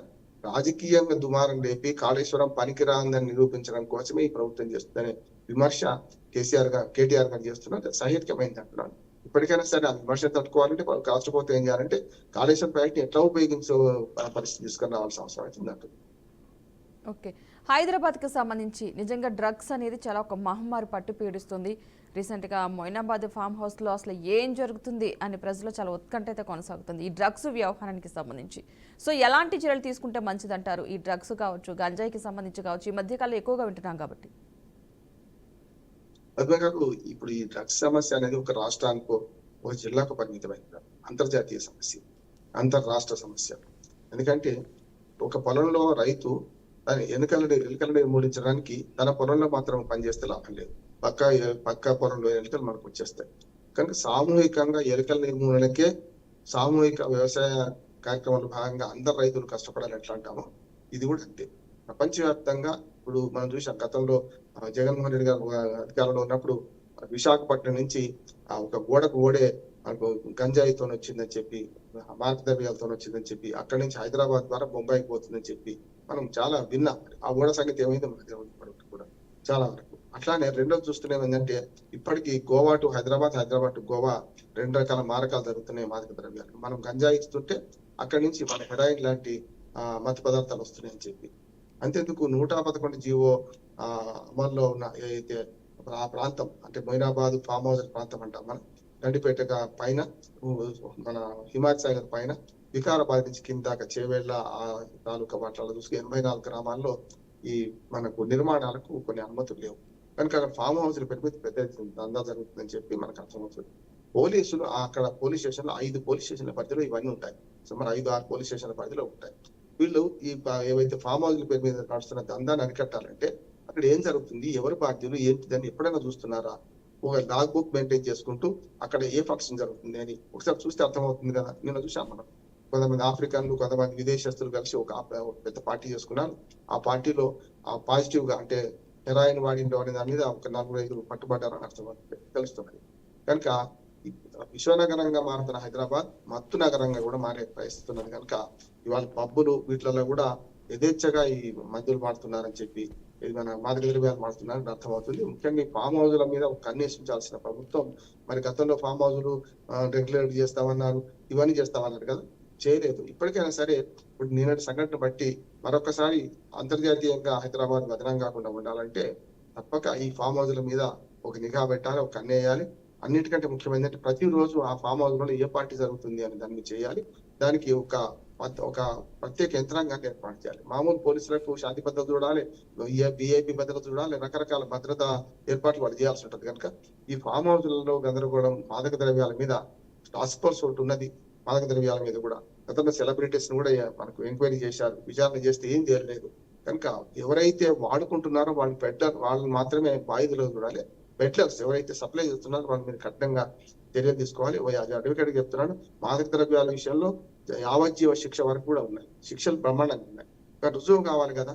అందుకనే ఇప్పుడు ఈ హైదరాబాద్ మాదక ద్రవ్యాల అడ్డాగా మారకుండా ఉండాలంటే రాష్ట్ర ప్రభుత్వం ప్రత్యేక చొరవ తీసుకొని టాస్క్ ఫోర్స్ వేసి, నేను చెప్తున్న మనకు ఈ ఫామ్ హౌస్లలో ముఖ్యంగా వీటిలో ఏం జరుగుతుంది, ఫంక్షన్ హాల్లో ఏం జరుగుతుందని గమనించాల్సిన అవసరం ఉంది. మరొకసారి ఇట్లాంటి జరగకుండా చూడాల్సిన బాధ్యత ఖచ్చితంగా రాష్ట్ర ప్రభుత్వానికి. ఓకే, మనం ఇక్కడ నేషనల్ టాపిక్ చూసుకుందాం. నేషనల్ టాపిక్ అంశానికి వెళ్తే కనుక 79వ స్వాతంత్ర దినోత్సవంలో ప్రధాని మోదీ మాట్లాడిన మాటలు కొంచెం చర్చనీయాంశంగా అయ్యడం జరిగింది. సో ఆ మాటల సారాంశం ఏమనుకోవచ్చు అంటారు? ప్రధానమంత్రి మోడీ మన మాటల్లో మొత్తం దేశం గురించి మాట్లాడారు, ప్రపంచం గురించి మాట్లాడారు, ముఖ్యంగా పాకిస్తాన్ ఇండియా యుద్ధం గురించి మాట్లాడారు. అట్లానే ఆపరేషన్ సింధూర్లో ఏం జరిగిందో మాట్లాడారు. ఆ సుదర్శన చక్రం మనకు కృష్ణాష్టమి కనుక సుదర్శన చక్రం లాగా మనం రక్షణ వ్యవస్థ పనిచేస్తుందని చెప్పారు. దానిలో భాగంగానే ఆర్థిక అభివృద్ధిలో మనం ముందుకు పోతుందని చెప్పారు. అట్లాగే సుంకాల పెంపు మీద కూడా ఇన్ని అంశాలు కలగలిపి 103 నిమిషాలు అంటే దాదాపు 1:43 నిమిషాలు ఆయన మాట్లాడారు. కనుక ఇంత సుదీర్ఘమైన ప్రసంగం ఇప్పటి వరకు ఏ ప్రధానమంత్రి చేయలేదు. అన్ని అంశాలు జోడించి మాట్లాడారు వారు. ఆ జోడించిన అంశాల్లో అర్ధ సత్యాలు అసత్యాలు చెప్పారని ప్రతిపక్షాలు అంటున్నాయి. కాదు, మేము పూర్తి సత్యాలు చెప్పినామని వీళ్ళని. అందులో భాగంగా ఒకసారి మనం చూసుకుంటే ఆపరేషన్ సింధూర్ గురించి కూడా అంతకంటే ఎక్కువ మాట్లాడాల్సిన అవసరం లేదనుకున్నాను. ఎందుకంటే ఒక రకంగా జరిగింది, దానిలో కాల్పుల వివరణకు ఎవరి ఒత్తిడి లేదని ఒక మాట చెప్పారు. అట్లాగే మన దేశ ప్రయోజనం రక్షిస్తాం తప్పనిసరి అమెరికా లాంటి దేశం కూడా, అంటే పేరు చెప్పకుండా అమెరికా లాంటి దేశం కూడా మన దేశం మీదకి తమ ఉత్పత్తులు పంపుతా అంటే రైతుల ప్రయోజనాలు రక్షిస్తా అని చెప్పారు. స్పష్టంగా ఒక రకంగా చెప్పాలంటే ఈ సమగ్రంగా ఒక హామీ అయితే ఇవ్వడం జరిగింది. దేశ ప్రజలకు సమగ్రమైన హామీ ఇచ్చాం. ప్రపంచ రాజకీయాలను కూడా స్పృశిస్తూ కొంతవరకు హెచ్చరికలు కూడా చూశాం. కానీ అందులో భాగంగానే మనకు ఏదైతే విదేశీ వ్యవహారాల మంత్రి మనకు మంత్రిత్వ శాఖ కూడా అజిత్ దోవల్ రష్యాకి వెళ్ళడం, అలాగే నేను రేపు ఎల్లుండి మనకు చైనాతో సత్సంబంధాల కోసం ఇప్పటికే మనకు చైనా విదేశాంగ మంత్రి ఇండియాకి రావడం, ఇవన్నీ జరుగుతున్న క్రమంలో మేమన్నటి 15 ఆగస్టు సమావేశం మాత్రం మనకి ఎర్రకోట మీదకి మాట్లాడే దానిలో స్పష్టమైన సందేశమే మోడీ గారు ఇచ్చారనుకుంటున్నాను. దీన్ని అర్థం చేసుకునే విషయాల్లో మాత్రం పొరపాటు చేస్తే మనం గ్లాసులో సగం నీళ్లు ఉన్నాయనొచ్చు, నీళ్ళు లేవనొచ్చు. కనుక అర్థం చేసుకునే క్రమంలో మాత్రం ప్రతిపక్షాలు విమర్శన చేస్తున్నాయి. ప్రతిపక్షాల విమర్శన పక్కన పెడితే అధికార పార్టీ ఏమంటుందంటే మన ప్రధానమంత్రి బ్రహ్మాండంగా మాట్లాడారు. 103 నిమిషాలు ఇంతవరకు ఏ ప్రధాని మాత్రం మాట్లాడలేదు, సమగ్రమైన వివరణ ఇచ్చారు ప్రజలకు అని ఒక మాట్లాడుతున్నారు. చూద్దాం. నా ఉద్దేశం ఏంటంటే 15 ఆగస్టు ప్రసంగాన్ని అంతవరకే మనం ప్రశ్నించాలి, కానీ రాజకీయ కోణాలు వేరే ఉంటాయి. పార్లమెంట్ లో మాట్లాడినా, లేకపోతే బయట ప్రెస్ మీట్ లో మాట్లాడినా, లేకపోతే ఏదైనా అధికారిక కార్యక్రమాల్లో కానీ పార్టీ కార్యక్రమాలు మాట్లాడినప్పుడు వేరుగా ఉంటుంది అనేది. దానిలో ఒక అభ్యంతరకరం విషయం ఏంటంటే ఆర్ఎస్ఎస్ ని మెచ్చుకుంటూ మాట్లాడారని ఒక మాట మన మిగతా ప్రతిపక్షాలు. నా ఉద్దేశం ఏంటంటే ఆర్ఎస్ఎస్ కూడా ఒక సంస్థ కదా. 100 ఏళ్ళు పొద్దున సెప్టెంబర్ 27కు 100 ఏళ్ళు పూర్తవుతుంది ఆర్ఎస్ఎస్ ఏర్పడి మొత్తం దేశంలో. కనుక దాని గురించి ప్రస్తావించకుండా ఎందుకు ఉండాలి? స్పష్టంగా ఉన్నది. ఒక స్వచ్ఛంద సంస్థ గురించి మాట్లాడే క్రమంలో ఎందుకు మతతత్వ పార్టీ అని చెప్పి ముద్ర వేసే పరిస్థితి ఎందుకు రావాలని ప్రధానమంత్రి లేకపోతే బీజేపీ వాళ్ళు ప్రశ్నిస్తున్నారు. ఇది ఒక్కటే ఆర్ఎస్ఎస్ ప్రశ్నిస్తారా? స్వాతంత్ర సందేశంలో ఆర్ఎస్ఎస్ పేరు ఎందుకు ప్రస్తావించాల్సి వచ్చింది అనే మాట కూడా ఇవాళ ప్రతిపక్షాలు అంటారు. ఆఖరికి ఆహార్యాన్ని కూడా, అంటే కాషాయ పాగ ధరించడం, కాషాయ కోట ధరించడం దాన్ని కూడా ఎద్దేవా చేస్తున్నారు. గతంలో చూడండి 12వ ఇవాళ మన మోడీ ఎర్రకోట సాక్షిగా ప్రసంగించారు కదా. అంతకుముందు కూడా మన కాషాయ కోటు వేసుకునే సందర్భం చూసాం. మీరు 11 సార్లు గతంలో చూడండి కాషాయ కండువా కానీ కాషాయ కోటు కానీ ధరించిన సందర్భం, మనం రుమాలు కానీ ధరించిన సందర్భం చూశాం కదా. అంటే ఏదైనా సరే విమర్శించడానికి ఏదైనా దొరికితే విమర్శిస్తారు. కనుక వాళ్ళ ఓటు చోరీ రాజకీయాన్ని వస్తున్న క్రమంలో ఈ వాటికి సమాధానంగా ఇచ్చారని ఒక మాట వస్తున్నది. అట్లాగే ఆర్ఎస్ఎస్ గురించి ప్రస్తావన తప్పు కాదని కూడా ఇటు పక్క అంటున్నారు. అందుకని ఇవాళ ఫస్ట్ టైం ఒక మాట ఏంటంటే సందర్భం చెప్తున్న పద్మ గారు, ఇవాళ Election Commission of India first time ఏ కారణం లేకుండా ఒక ప్రెస్ మీట్ నిర్వహించబోతుంది. గతంలో షెడ్యూల్ ప్రకటించినప్పుడు కానీ, లేక ఇతరత్ర ఏదైనా కింది స్థాయి ఎన్నికల గురించి వివరణ ఇవ్వడానికి మాత్రమే ప్రెస్ మీట్ నిర్వహించే ఎలక్షన్ కమిషన్ ఆఫ్ ఇండియా ఇవాళ ఓటు చోరీ రాజకీయం మీద రాహుల్ గాంధీ మాట్లాడుతున్న దాని మీద మరి జవాబు ఇవ్వడానికే ఇవాళ ప్రెస్ మీట్ మధ్యాహ్నం పెట్టారు. ఆ ప్రెస్ మీట్ తర్వాత మనం మాట్లాడుకోవచ్చు. కానీ ఇవాళ అది ఒక అరుదైన ఒక సంఘటనగా నేను అభివర్ణిస్తున్నాను. ఎందుకంటే దేశంలో రాజకీయాలు మారుతున్నాయి. ఓడిపోయిన వాడేమో ఈవీఎంల మీద లేకపోతే ఇతరత్ర వాటి మీద బదనాలు చేస్తున్నారు. ఇప్పుడు అసలైన సమస్య ఏంటంటే ఓట్ల చోరీ అనే పేరు మీద ఎలక్షన్ మన ఓటర్ల జాబితాలను పెద్ద ఎత్తున పొరపాటు జరుగుతున్నాయి. మా ఓట్లను నొక్కేస్తున్నారు, మా ఓట్లు మీ ఓట్లని పంచుకుంటున్నారు. కనుక దీని మీద వాళ్ళ ఎలక్షన్ కమిషన్ ఆఫ్ ఇండియా చేసే కూడా ముందుకు వస్తుందని నేను అనుకుంటున్నాను. ఓకే, ఈ జిఎస్టీ స్లాబులు అంశాన్ని అంటే అవి మారే అవకాశాలు ఉన్నాయి అనుకోవచ్చు అంటారా?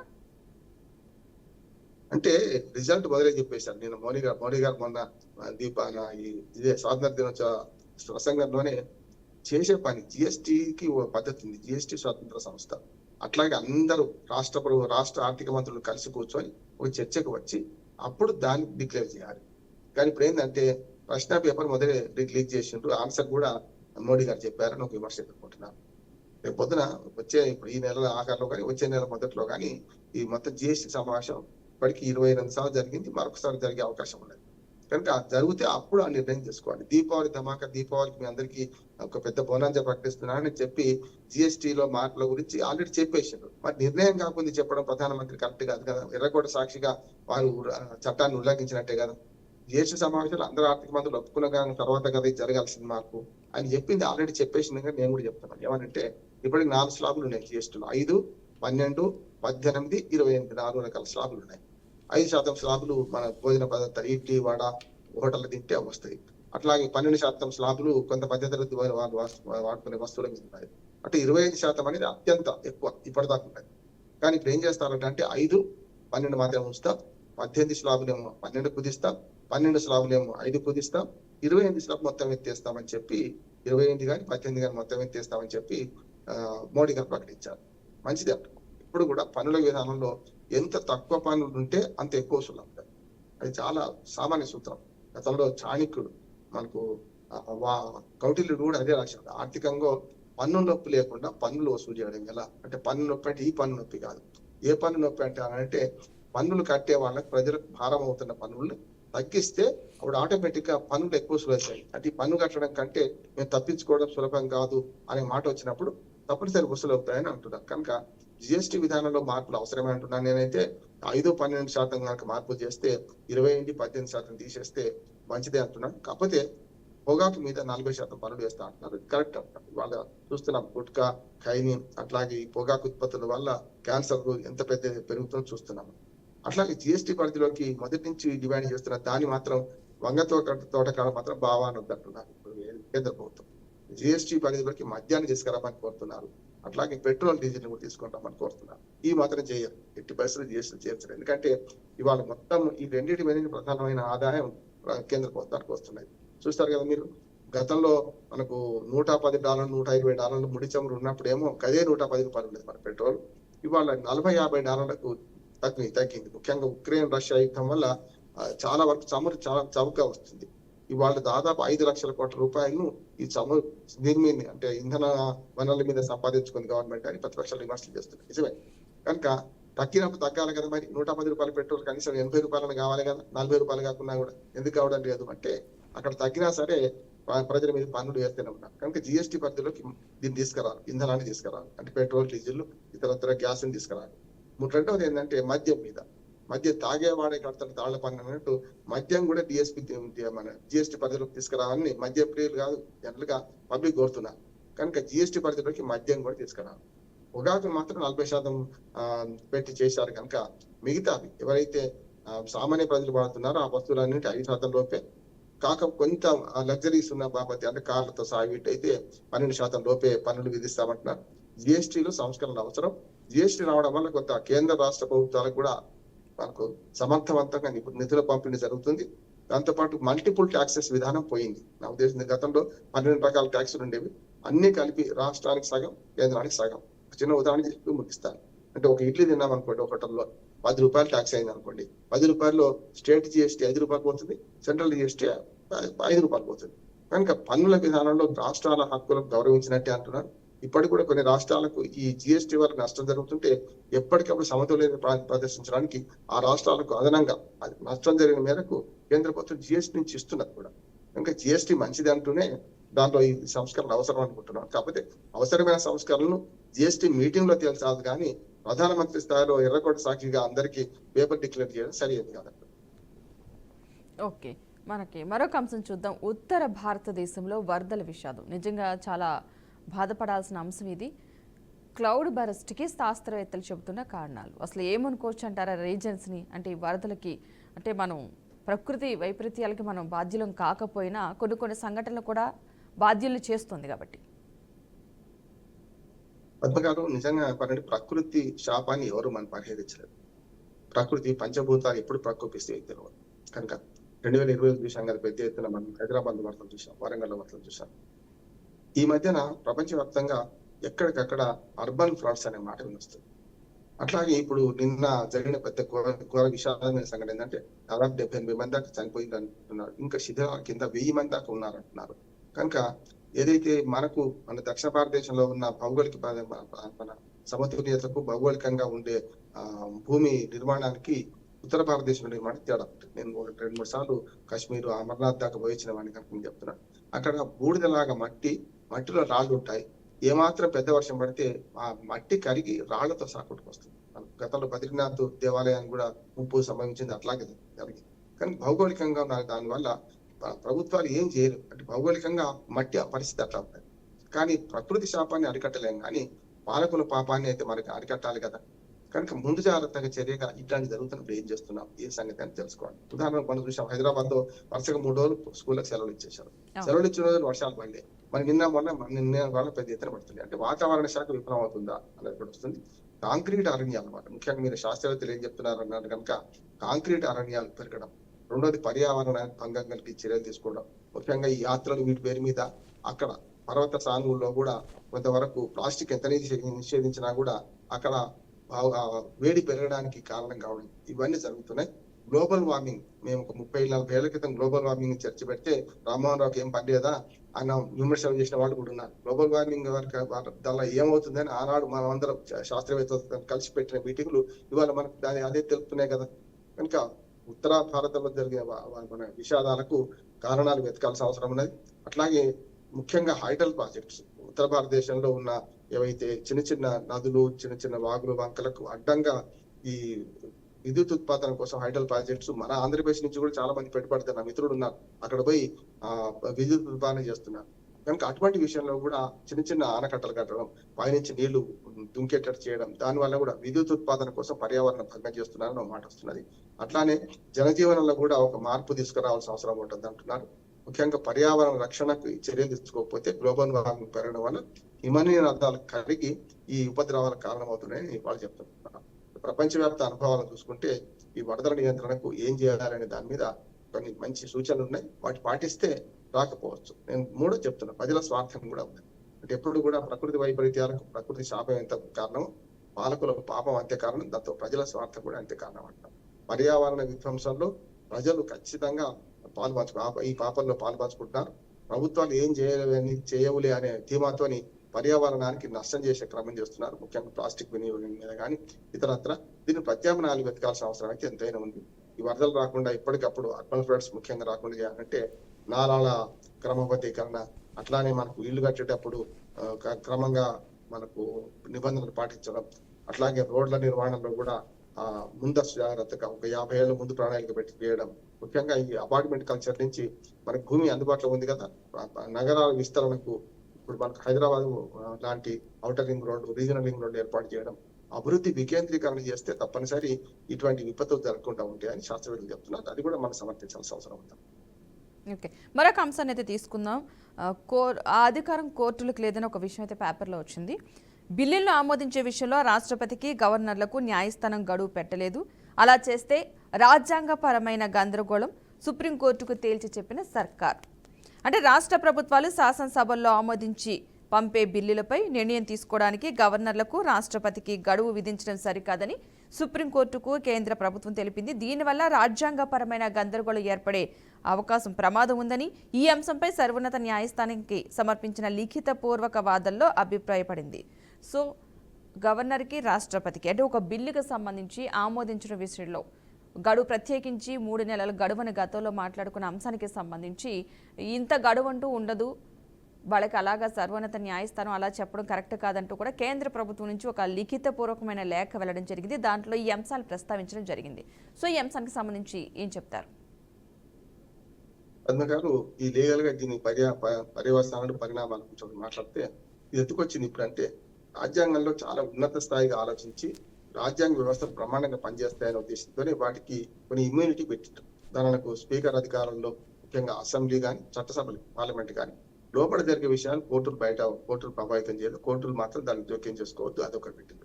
రెండోది, స్పీకర్ అధికారంలో కూడా జోక్యం చేయకుండా మనకు రక్షణ కల్పించారు. అట్లాగే రాష్ట్రపతి నియామకం రాష్ట్రపతి చేస్తారు కనుక హైకోర్టు, మన సుప్రీంకోర్టు న్యాయమూర్తులను మా రాష్ట్రపతి కూడా కొంత ఇమ్యూనిటీ పెట్టారు. అట్లా గవర్నర్లకు కూడా, గవర్నర్ కోర్టు పరిధిలోకి రాడు, సొంతంగా తప్పులు చేసి ఏదైనా వ్యక్తిగత నేరాలు చేస్తే తప్ప గవర్నరు మై గవర్నమెంట్ అని నిర్ణయం తీసుకునే కాడ రాష్ట్రపతి కానీ, గవర్నర్ కానీ ఆ ఇమ్యూనిటీ ఉంది, కాదట్లేదు స్పీకర్లకు కూడా. కానీ వాళ్ళు స్పీకర్లు అట్లా ప్రవర్తిస్తున్నారా, అట్లాగే గవర్నర్లు అట్లా ప్రవర్తిస్తున్నారా చూస్తున్నాం. చాలా చిల్లరగా ఇవాళ ప్రవర్తించే ప్రయత్నం వస్తుంది. రాష్ట్ర ప్రభుత్వాలు, కేంద్రంలో ఉన్న పార్టీకి వ్యతిరేకంగా ఉన్న రాష్ట్ర ప్రభుత్వాలు అన్నిటి మీద గవర్నర్ పెత్తనం కొనసాగుతుంది. ఇవాళ అది కొత్తగా మొదలైంది కాదు. గతంలో ఎన్టీ రామారావు గారు అన్నారు కదా, గవర్నర్ల వ్యవస్థ మిథ్య, కేంద్రం మిథ్య అన్నారు. అంటే ఆనాడైతే ఇంత దుర్మార్గం లేనప్పుడే ఆయన మాట మాట్లాడంటే ఆ మాటలు ఇవాళ నిజమవుతున్నాయి కదా. ఎన్టీ రామారావు గారు తెలంగాణ ఆంధ్రప్రదేశ్ ముఖ్యమంత్రిగా ఉన్నప్పుడు మాట్లాడిన మాటలు. అందుకని వాళ్ళ కేంద్రం అర్థం చేసుకోవాల్సింది ఏంటంటే ఈ వివాదం ఎందుకు వచ్చింది. చాలా వరకు ఏది అనర్హత వేటు, ఫిరాయింపుల చట్టంలో ఉన్న అనర్హత వేటును వేయడానికి స్పీకర్, అన్ని పార్టీల స్పీకర్లు ఎక్కడైనా సరే ఏ రాష్ట్రంలో అయినా వాళ్ళ అనుకూలంగా అధికార పార్టీకి అనుకూలంగా వ్యవహరిస్తున్నారనే మాట వస్తున్నది. కానీ స్పీకర్ అనే వాటికి మన పార్టీ ఉండొద్దు కదా, ఎందుకు నిష్పక్షపాతంగా వ్యవహరించలేదు దాని మీదే సుప్రీంకోర్టు మొన్న స్పీకర్ కు తెలంగాణ ఎమ్మెల్యేల అనర్హత వేటు విషయంలో 3 నెలల గడువు విధించింది. అట్లాగే దేశంలో గవర్నర్లు చేస్తున్న పని మీద కూడా గవర్నర్ గాని రాష్ట్రపతి గాని 3 నెలలకు మించి ఉంచుకోవద్దని సూచన చేస్తూ ముగించింది. నిజంగా చెప్పాలంటే సుప్రీంకోర్టు చాలా హుందాగా వ్యవహరించింది. మీ అధికారులు జోక్యం చేసుకుంటలేం కనుకనే మేము ఈ తీర్పిస్తే బాగుండదని చెప్పి మీకు చేస్తున్నామని చెప్పి కేంద్ర ప్రభుత్వం సూచించింది. దీని మీద రాష్ట్రపతి ద్రౌపది ముర్ము గారు ఒక లేఖ రాస్తూ మా అధికారుల పది నిర్ణయ అవకాశం మీకు ఉందా లేదా అనేది మీరే రాజ్యాంగ సమీక్ష చేసుకోండి అని చెప్పి చాలా హుందాగా రాష్ట్రపతి ముర్ము గారు సుప్రీంకోర్టుకు లేఖ రాసింది. దాని మీద కేంద్ర ప్రభుత్వానికి సుప్రీంకోర్టు నోటీస్ చేసింది. దాని మీద మనం మాట్లాడుతున్న పరిణామం అంటే ఎట్లా అంటే నాకు గవర్నర్లకు అట్లాగే స్పీకర్లకు రాష్ట్రపతి కూడా మేము సూచనలు ఇచ్చే అవకాశం ఉందా లేదా రాజ్యాంగం ప్రకారం మీరు తేల్చండి అని చెప్పి సుప్రీంకోర్టు కేంద్ర ప్రభుత్వాన్ని లేఖ రాస్తే దానికి అఫిడవిట్ సమర్పించారు. లేదు, నిజంగా లేదు కనుకనే సుప్రీంకోర్టు సాహసం చేసి తీర్పులు ఇవ్వలేదు, కానీ సలహా మాత్రమే ఇస్తున్నారు. అంటే సలహా ఇస్తుంది ఎట్లాగే మీకు అధికారం లేదు కదా అని చాలా దుర్మార్గంగా పోతే కొన్ని నిర్ణయాలు మేము కూడా తీసుకోవాల్సి వస్తుంది స్పీకర్ల విషయంలో కానీ గవర్నర్ విషయంలో కానీ అని చెప్పి గతంలో సుప్రీంకోర్టు హెచ్చరించింది కూడా. కనుక ఇది చాలా పెద్ద సమస్య. దీనిలో రాజ్యాంగ పరంగా చూస్తే కేంద్ర ప్రభుత్వం వేసిన అఫిడవిట్ చాలా కరెక్ట్, దానిలో ఎవరు నిలబెట్టడానికి వీల్లేదు, రాజ్యాంగంలో ఏముందో చెప్పింది. కానీ రాజ్యాంగంలో ఉన్న తూచా తప్పకుండా పాటించాల్సిన బాధ్యత అయితే ఈ రాజ్యాంగ పదవిలో ఉన్న వాళ్ళకి అయితే ఉన్నది కదా. కనుక ఏం చేయాలంటే దీనికి విన్ విన్ సొల్యూషన్ నేను చెప్పే ప్రయత్నం చేస్తాను. ఫిరాయింపుల చట్టంలో స్పీకర్ కున్న అధికారం తీసేసి, గతంలో మనం చూసాం కదా, మన పార్లమెంట్ సభ్యత్వం రాహుల్ గాంధీ పోయింది, ఒక లక్షద్వీప్ ఎంపీది పోయింది. కారణం ఏంటి, 2 సంవత్సరాల కంటే మించి శిక్ష పడితే వాళ్ళ పదవులు ఆటోమేటిక్ గా పోవాలని సుప్రీంకోర్టు సూచన చేస్తే దాన్ని పాటించింది కదా గవర్నమెంట్. ఇది కూడా నేనేమంటున్నానంటే ఫిరాయింపు చట్టంలో చిన్న మార్పు చేసి, ఒకవేళ ఏ బీ ఫామ్ మీద అయితే ఎవరు గెలుస్తారో వాళ్ళు రాజీనామా చేసినా లేకుంటే ఆ పార్టీ సస్పెండ్ చేసినా చనిపోతే ఎట్లాగపోతుంది. కనుక దీనికి పదవి మనకు అనర్హత వేటు వేసే అధికారం ఎలక్షన్ కమిషన్ కి అప్పచెప్పాలి. ఎలక్షన్ కమిషన్ రూల్స్ ఉంటాయి. రామ్మోహన్ రావు అంటే వాడు ఏ పార్టీ నుంచి ఎన్నికైండు అనే మాట ఉంటది కదా, ఆ పార్టీ ఎన్నికై ఇంకో పార్టీలో పోయింది అనుకోండి ఆటోమేటిక్ గా సభ్యత్వం పోవాలి. అంటే పదవీ త్యాగం ఎవరు చేయరు. ఇప్పుడు ఇట్లా అవకాశం ఉంది కనుక పార్టీలు మారుతున్నారు, అదే పదవిలో కొనసాగుతున్నారు. అట్లా కాకుండా డైరెక్ట్ గా ఎలక్షన్ కమిషన్ కి అధికారం ఇస్తే బాగుంటది. దానిలో చిన్న మార్పు చేసి ప్రజా ప్రాతినిధ్య చట్టంలో ముఖ్యంగా ఈ ఫిరాయింపు మన చట్టంలో మార్పు చేస్తే ఈ సమస్య స్పీకర్ల దగ్గర నుంచి పోతుంది. స్పీకర్లు మిగతా కార్యక్రమాలలో ప్రశ్నలు అనుమతించాలా లేదా, చట్టసభలు ఎట్లా నడపాలనేది వాడి ఇష్టం. కానీ ముఖ్యంగా స్పీకర్ల పనితీరు మీద విమర్శ ఒక్క ఫిరాయింపుల చట్టంలో ఉన్న లొసుగుల వల్ల వస్తుంది అనేది అర్థమవుతుంది. దాన్ని తొలగిస్తే అయిపోతుంది. ఈ ఎన్ని రోజులు పెండింగ్ లో ఉంచుకోవాలని దాని మీద కూడా సుప్రీంకోర్టు సూచనలు పాటిస్తే మంచిది. రాజ్యాంగంలో రాసింది కరెక్టే, కానీ మీరు పాటించకుండా దాన్ని ఆసరా చేసుకొని మార్కండేయుడు కదా శివలింగాన్ని కౌలించుకొని యమపాశానికి మనకు దూరంగా వెళ్తా ఉండడం ఇవాళ అదే జరుగుతుంది. చట్టసభల ఇమ్యూనిటీని అర్థం పెట్టుకోవడం, లేకుంటే గవర్నర్ల రాజ్యాంగ నిర్మాత ఆలోచించడానికి హుందాగా ఆలోచించడానికి గవర్నర్లు ఈ పొరపాటు చేయకుండా ఉంటే బాగుంటుందన్న ఉద్దేశం. సుప్రీంకోర్టు దీని మీద విచారిస్తుంది. ముఖ్యంగా 7 బెంచ్ కనుక 7 బెంచ్ పెద్దది ఫుల్ బెంచ్ అంట. వాళ్ళ నిర్ణయం మేరకు మరి రాజ్యాంగ సంక్షోభాన్ని ఎట్లా వాళ్ళకి అధిగమిస్తారో చూడాల్సిన అవసరం. Okay, right. థ్యాంక్ యూ అండి రామ్మోహన్ రావు గారు, మంచి విశ్లేషణ వివరణ అందించినందుకు థ్యాంక్ యూ సో మచ్ అండి.